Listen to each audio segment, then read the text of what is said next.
Queridos hermanos, iniciamos la lección divina de este martes 24 de marzo, quinta semana del tiempo de Cuaresma. Por la señal de la Santa Cruz de nuestros enemigos, líbranos, Señor Dios nuestro, en el nombre del Padre, y del Hijo, y del Espíritu Santo. Amén. Señor mío y Dios mío, creo firmemente que estás aquí, que me ves, que me oyes. Te adoro con profunda reverencia, te pido perdón de mis pecados y gracia para hacer con fruto este tiempo de lección divina. Madre mía Inmaculada, San José, mi Padre y Señor, Ángel de mi guarda, interceded por mí. En la primera lectura de este día martes leemos el libro de los Números, capítulo 21, versículos 4 al 9. En aquellos días los hebreos salieron del monte Hor en dirección al Mar Rojo, para rodear el territorio de Edom. Pero por el camino el pueblo se impacientó y murmuró contra Dios y contra Moisés, diciendo: ¿Para qué nos sacaste de Egipto? ¿Para que muriéramos en el desierto? No tenemos pan ni agua y ya estamos hastiados de esta miserable comida. Entonces envió Dios contra el pueblo serpientes venenosas que los mordían, y murieron muchos israelitas. El pueblo acudió a Moisés y le dijo: Hemos pecado al murmurar contra el Señor y contra ti. Ruega al Señor que aparte de nosotros las serpientes. Moisés rogó al Señor por el pueblo y el Señor le respondió: Haz una serpiente como esas y levántala en un palo. El que haya sido mordido por las serpientes y mire la que tú hagas, vivirá. Moisés hizo una serpiente de bronce y la levantó en un palo. Y si alguno era mordido y miraba la serpiente de bronce, quedaba curado. Palabra de Dios. Estamos ya, como lo dijimos ayer, en la última semana de este tiempo de Cuaresma, caminando hacia la celebración del Domingo de Ramos. Esta última semana del tiempo de Cuaresma tiene particularidades en cuanto a la celebración de la Santa Misa, porque durante estas semanas hemos utilizado los prefacios propios del tiempo de Cuaresma. El prefacio es lo que viene antes de la plegaria eucarística, que inicia con el Señor esté con ustedes, levantemos el corazón, demos gracias al Señor, y concluye con el canto o la aclamación del Santo, Santo, Santo. Eso que se lee entre estas dos se llama el prefacio. Y cada misa se celebra con un prefacio distinto. Cada tiempo tiene sus propios prefacios. Y entonces durante estas semanas hemos utilizado esos prefacios de la Cuaresma. Pero esta última semana de Cuaresma ya no utilizamos los prefacios de Cuaresma, sino lo que se llama los prefacios de la Pasión. ¿Por qué?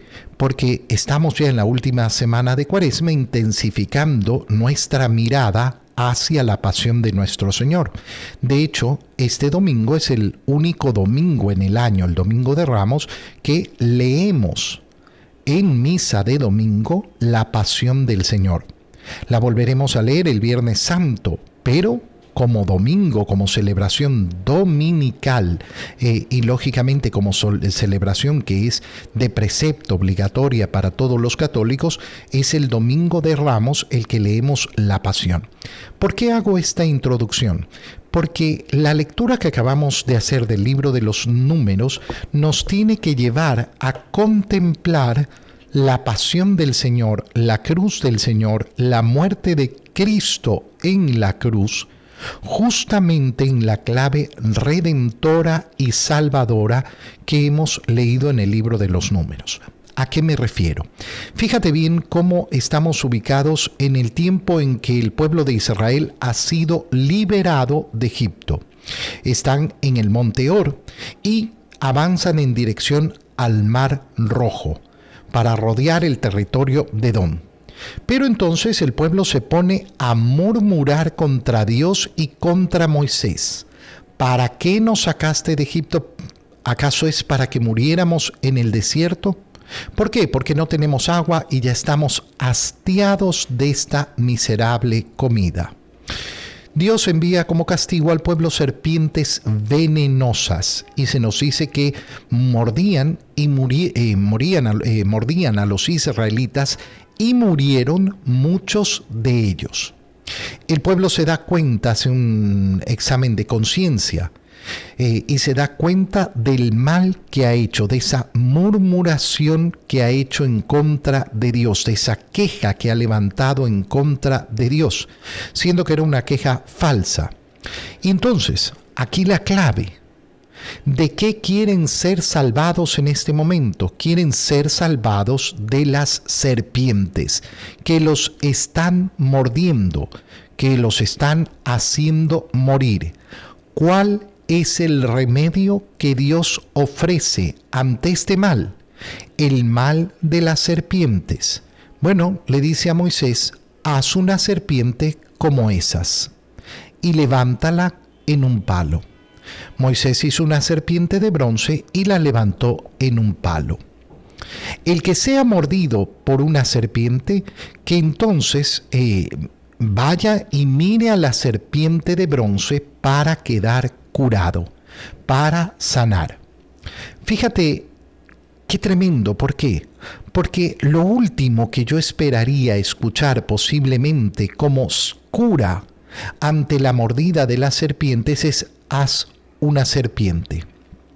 No, pero no entendiste. Yo lo que quiero es que alejes las serpientes, que las saques fuera de mi vida. Yo no quiero esas serpientes. Es justamente ese mal que está sufriendo el pueblo de Israel en ese momento, las serpientes, ese mismo el que se utiliza ahora como vía de salvación, como camino de salvación, como medio de salvación. ¿Qué tiene que ver esto con la pasión? Bueno, ¿quién es el que ha sido crucificado? El inocente. Pero el inocente que ha cargado sobre sus hombros nuestros pecados. Esos pecados de los cuales yo quiero ser liberados. ¿Cómo voy a ser liberado de los pecados? Y el Señor me ofrece tomarlos Él.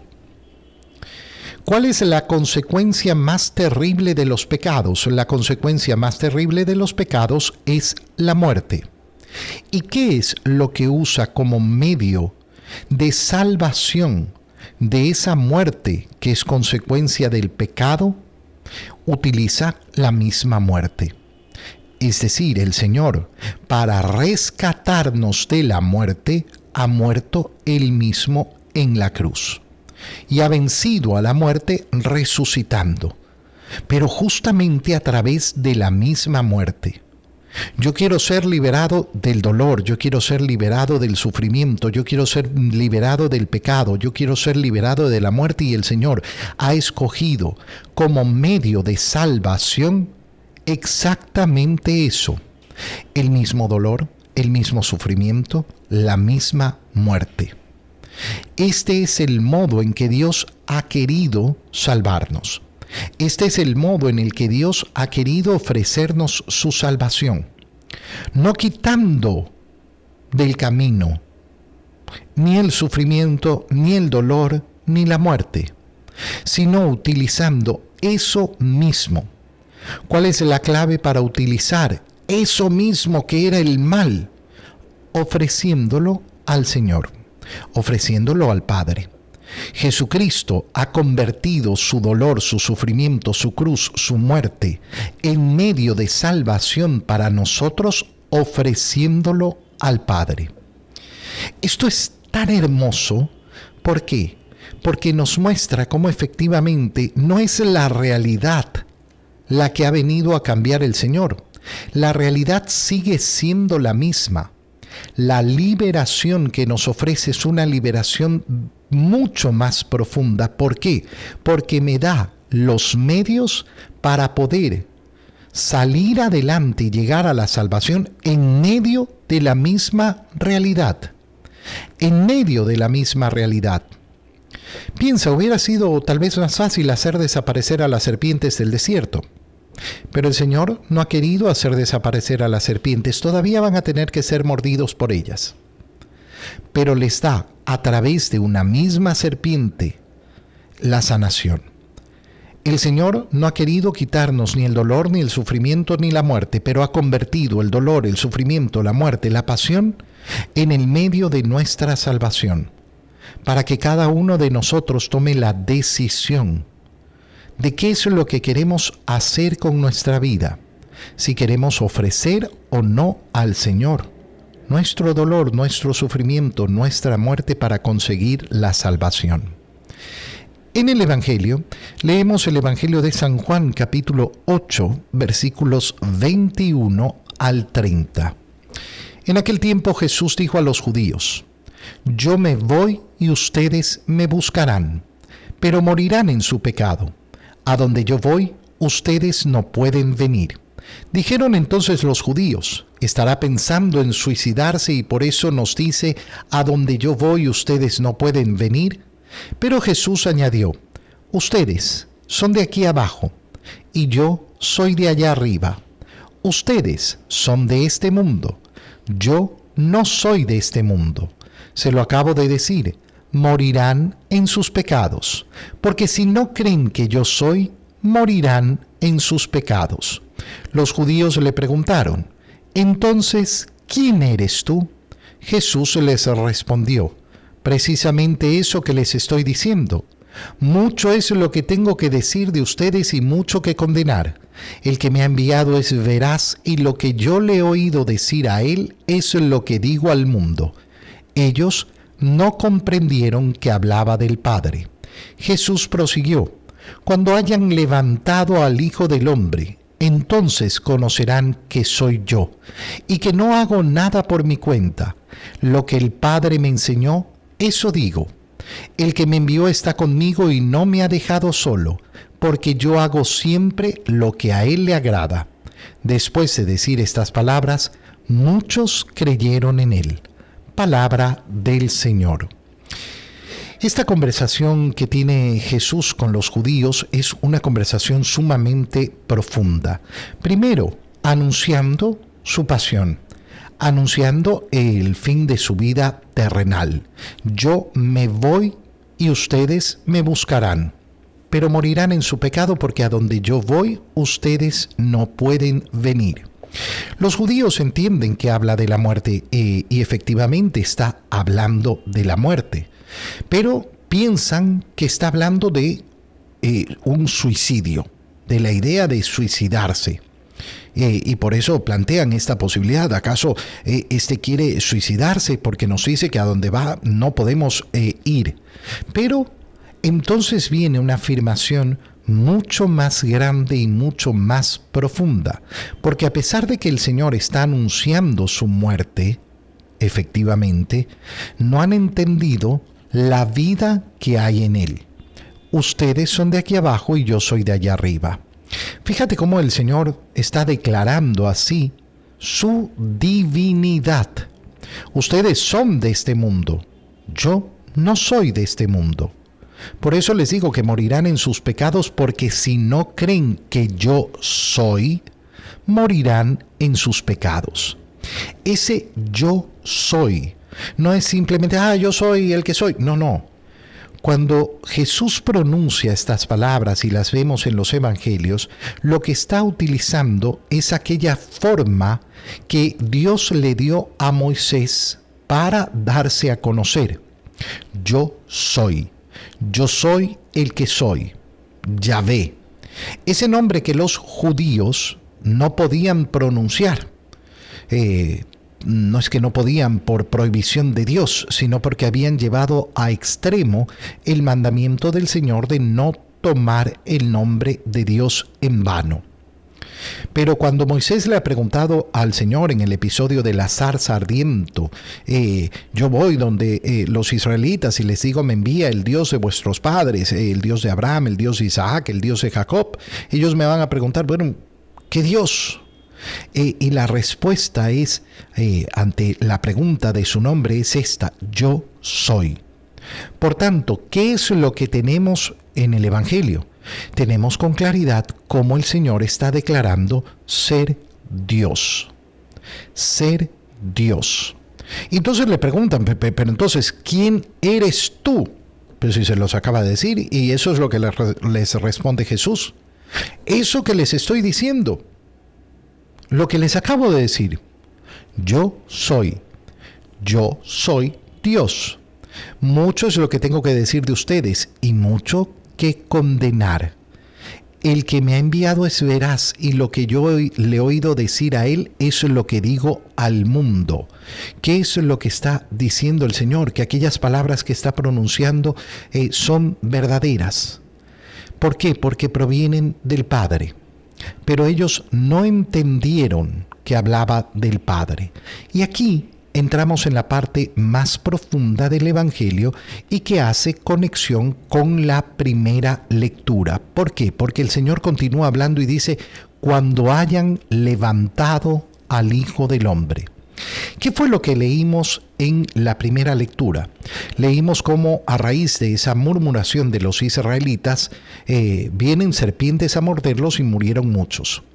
La sanación, la salvación ante eso, ¿cuál es? Dios le dice a Moisés que haga una serpiente y la levante en un palo. El que mire a la serpiente será salvado, será curado. Bueno, ¿qué es lo que está diciendo Jesús en este momento? Cuando hayan levantado al Hijo del Hombre. Levantado en un palo, del mismo modo como fue levantada esa serpiente de bronce en el desierto como signo de salvación para los israelitas que eran mordidos por las serpientes. Es Cristo levantado en el palo de la cruz, el que es la salvación para todos. Pero cuando yo haya sido levantado, entonces conocerán, y de nuevo, que yo soy. Que yo soy. Solo levantado en la cruz podrán reconocer quién es Jesús. Cómo Jesús es verdaderamente Dios y verdaderamente hombre. Delante de la pasión de nuestro Señor que nos disponemos a contemplar cada vez con más profundidad en este tiempo de Cuaresma y entrando en la Semana Santa, qué importante es darnos cuenta de esto. Contemplar a Cristo en la cruz es contemplar a ese Dios amoroso que ha entregado su vida por nosotros, por amor a mí. Y esa entrega amorosa es para la salvación. No para cualquier otra cosa, sino para que yo sea salvado. El que me envió, hablando del Padre, está conmigo y no me ha dejado solo, porque yo hago siempre lo que a Él le agrada. Fíjate cómo declara que va a ser levantado en un palo y que lo va a hacer, ¿por qué? Porque cumple la voluntad. Hace lo que le agrada ¿a quién? Al Padre. Al Padre. La voluntad del Padre, ¿cuál es? ¿La muerte de su Hijo en la cruz? No, la voluntad del Padre es que su Hijo ofrezca su vida en la cruz para redención de nosotros. Llama muchísimo la atención que después de oír estas palabras, nos dice el Evangelio de San Juan, muchos creyeron en Él. Y uno podría decir, oye, pero no se ha producido ningún milagro, no se ha producido ninguna cosa. ¿Por qué entonces creen en Él? Creen en Él porque está declarando que Él es. Yo soy. Está declarando su divinidad. Y al final es esto, el fundamento de nuestra fe. Creer en la palabra del Señor. Creerle a Él. ¿Por qué yo creo que Jesús es Dios? Porque Él lo dijo. Y yo he decidido creerle a Él. A quien no le basta creerle a Jesús, no le bastarán tampoco ningún milagro. A mí me basta su palabra. Te doy gracias, Dios mío, por los buenos propósitos, afectos e inspiraciones que me has comunicado en este tiempo de Lección Divina. Te pido ayuda para ponerlos por obra. Madre mía Inmaculada, San José, mi Padre y Señor, Ángel de mi guarda, interceded por mí. María, Madre de la Iglesia, ruega por nosotros. Queridos hermanos, que el Señor los bendiga, los cuide y los proteja. En el nombre del Padre, y del Hijo, y del Espíritu Santo. Amén. Que tengan todos un muy feliz día.